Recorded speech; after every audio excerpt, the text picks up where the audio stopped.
Hello. Hello everyone, welcome back to the channel. I hope you all are fine and doing great. तो guys I hope आप लोगों की UP LT grid की तैयारी अच्छी चल रही होगी। हालांकि एग्जाम डेट अभी हमारे पास नहीं आई है, बट हम मान के चल रहे हैं हमारे पास बहुत कम टाइम है, तो हमको चीज़ें थोड़ी स्पीड अप करनी पड़ेगी।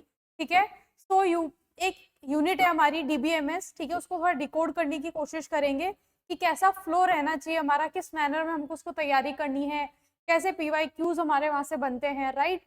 तो थोड़ा सा उसको आज डिकोड करने की कोशिश करते हैं, राइट। बट उससे पहले मैं आप लोगों को बता दूं, अगर कोई स्टूडेंट हमारे साथ एलटी ग्रेड की तैयारी करना चाहता है तो फाउंडेशन बैच आप लोगों के लिए लेके आए हैं, जहाँ पे लाइव प्लस रिकॉर्डेड दोनों ही सेशंस रखे गए हैं। साथ में डाउट क्लियरिंग सेशंस आपके लिए रखे गए हैं, पीवाईक्यूज आपके लिए रखे गए हैं। तो डेफिनेटली आप हमारे साथ तैयारी कर सकते हैं। कैसे बैच को एक्सेस करना है मैं आपको बता देती हूँ। जेआरएफ अड्डा एप्लीकेशन आप लोगों को डाउनलोड करना है। वहाँ पे आपको मेन इंटरफेस पे जाना है। टीचिंग एग्जाम्स पे जाके जब आप क्लिक करोगे तो आपको दो एग्जाम्स देखने को मिलेंगे, UP LT grade for commerce and computer science. दोनों ही ऑफर कर रहे हैं आपको कॉमर्स एंड कंप्यूटर साइंस। मान लीजिए आपने कंप्यूटर साइंस पे क्लिक किया, देन इस तरह का इंटरफेस आपको अपीयर होगा, जहाँ पे आपको दिखेगा interface foundation batch for computer science live and recorded. Then enroll now पे जब हम क्लिक करेंगे, देन कोर्स में हम सक्सेसफुली एनरोल होने वाले हैं कुछ थोड़ी सी फॉर्मेलिटीज के बाद।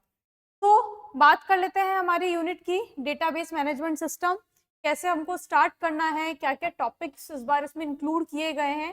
तो दिस इज द सिलेबस जो यूपीपीएससी ने आपके लिए रखा है डीबीएमएस में। तो इसको थोड़ा सा इजी करने की कोशिश करते हैं, राइट। सबसे पहले हमको समझना है कि डेटाबेस है क्या, उसकी फंक्शनैलिटी, ठीक है, कैसे इंटरेक्शन होता है डेटाबेस में, ठीक है। एक्चुअल डेटाबेस को फंक्शनल जो हमारा है traditional way of storing files है उससे कंपेयर करना, राइट। तो ऐसे हमारे क्वेश्चंस यहाँ से बन सकते हैं। कंपोनेंट्स क्या है डीबीएमएस के, डेटा हो गया जो डीबीएमएस में हम स्टोर करते हैं, प्रोसीजर हो गया जिसके थ्रू हम डेटा को एक्सेस करते हैं, सॉफ्टवेयर हार्डवेयर हो गया, एक लैंग्वेज हो गई जिसके थ्रू हम डेटाबेस से बातचीत करते हैं, है ना। सीक्वल जो आपकी लैंग्वेज होती है जिससे डेटा को हम एक्सेस कर सकते हैं, तो उसके बारे में हम देखने वाले हैं। पीपल, कितने तरह के लोग डेटाबेस को एक्सेस कर सकते हैं, किस किस लेवल को उनको ऑथराइजेशन है ना, प्रिविलेजेस मिले हुए हैं, राइट्स मिल रखे हैं, तो सारी हम बात करने वाले हैं कंपोनेंट्स में। देन ऑफ कोर्स डीबीएमएस का आर्किटेक्चर है ना, 3 टायर आर्किटेक्चर है। तो फर्स्ट लेवल में क्या होने वाला है, सेकंड लेवल पे क्या होता है एंड थर्ड लेवल पे क्या होता है, तो वो सारी चीज हम देखने वाले हैं डीबीएमएस के आर्किटेक्चर। तो हमको रिस्पॉन्सिबिलिटीज पता होनी चाहिए, आर्किटेक्चर किस तरह से डिजाइन है, तीनों लेवल्स में क्या क्या रिस्पॉन्सिबिलिटीज डिवाइडेड की गई है, तो ये वाली सारी चीजें हमारी यहाँ से क्लियर होनी चाहिए। देन हम बात करेंगे डेटा मॉडल, है ना। 3 तरह के हमारे डेटा मॉडल होते हैं, conceptual, representational and physical data model. तो यहाँ से भी एक अच्छा कॉन्सेप्चुअल सवाल आपका बनने की गुंजाइश है, तो ये वाली चीज हमको डिटेल में पढ़नी है। तो ये भी आपके सिलेबस में मेंशन है, डेटा मॉडल्स।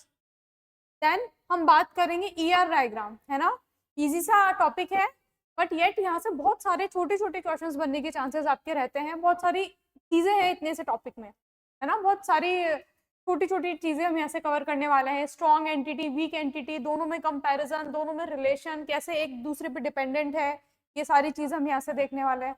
देन हम बात करेंगे एट्रीब्यूट्स, है ना, single value attribute, multi value attribute हो गया आपका, कंपोजिट की, डिराइव्ड की, है ना। तो एट्रीब्यूट्स के बारे में बात करने वाले हैं।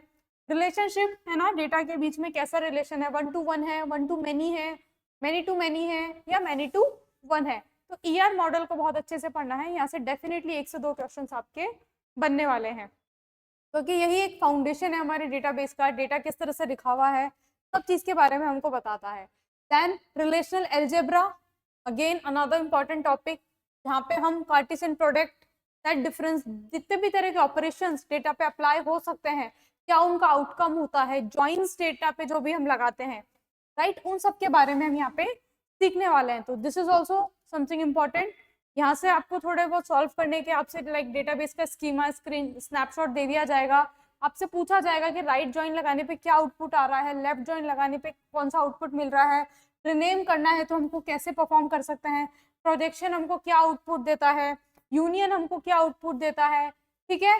तो ये सब हम देखने वाले हैं। डिवीजन जब हम करते हैं, इंटरसेक्शन जब हम करते हैं, तो वो सारी चीजें यहाँ पे देखने वाले हैं। देन प्राइमरी रूल्स और सेकेंडरी रूल्स दोनों ही इंपॉर्टेंट है। आर्मस्ट्रॉन्ग एक्सियोम्स जिनकी हम बात करते हैं, बहुत इजी सी है, अगर इजी सा टॉपिक है, ठीक है, बस यहाँ से थोड़ा बहुत क्वेश्चन बनने का चांसेस आपका रहता है। Then functional dependencies, trivial, non trivial, multi value, transitive, partial dependency. तो यहाँ से भी इजी सवाल बनता है। देखिए ओवरऑल हम बात करें ना डेटाबेस की, बहुत ज्यादा टफ यूनिट नहीं है, इजी सी यूनिट है, कॉन्सेप्चुअल यूनिट है, तो बहुत ज्यादा मेहनत और सिलेबस इसका डेफिनेटली ज्यादा नहीं है ना, ऑनेस्टली स्पीकिंग इजी सिलेबस है, लिमिटेड चीजें हैं करने के लिए, तो हमारे लिए अच्छी और स्कोरिंग यूनिट ये निकल के आएगी यहाँ से। तो इसको अच्छे से कर लेंगे तो हमारे डेफिनेटली नंबर कहीं नहीं जाने वाले हैं, डीबीएमएस हमको फुल स्कोर हो जाने वाले हैं। देन नॉर्मल फॉर्म्स की बात हम करने वाले हैं, ठीक है, जितने तरह के नॉर्मल फॉर्म्स हैं उन पे हम बात करने वाले हैं, तो this is something important. Then आपका एसिड प्रॉपर्टीज, ठीक है, एटॉमिसिटी, कंसिस्टेंसी, आइसोलेशन, ठीक है, और D stands for what, durability. तो कौन सी एसिड प्रॉपर्टी क्या बात बताना चाह रही है डेटा के बारे में, है ना, कौन सी वायलेट हो रही है, कौन सी वायलेट नहीं होती है, कैसे प्रिजर्व करनी है हमको एसिड प्रॉपर्टीज को मेंटेन करने के लिए क्या क्या करना है, वो सारा चीज यहाँ पे आपको इम्पोर्टेंट हो जाता है। देन स्केड्यूल्स, है ना, पैरेलल स्केड्यूल, सीरियल स्केड्यूल्स, अच्छा टॉपिक है, थोड़ा सा कंफ्यूजिंग सा साउंड करता है, बट इसको अगर अच्छे से कर लेंगे तो डेफिनेटली समझने की बात है, एक बार समझ में आ गया क्वेश्चन इजीली हम बना लेंगे, ठीक है। तो कंफ्यूजिंग है यहाँ पे थोड़ा सा टॉपिक, बट थोड़ा सा अगर हम डिफरेंशिएशन चार्ट वगैरह बना के, हायरार्की बना के समझने की कोशिश करेंगे तो इजीली हम बना लेंगे, राइट। तो इतना ही था डीबीएमएस, है ना। अगेन मैं बोलना चाहूंगी बहुत ज्यादा टफ यूनिट नहीं है, इजी यूनिट है, लिमिटेड सिलेबस है, तो एक अच्छा स्कोरिंग यूनिट है, मस्ट टू डू यूनिट है, ऐसे नहीं हम छोड़ के जा सकते हैं, बहुत अच्छी यूनिट है।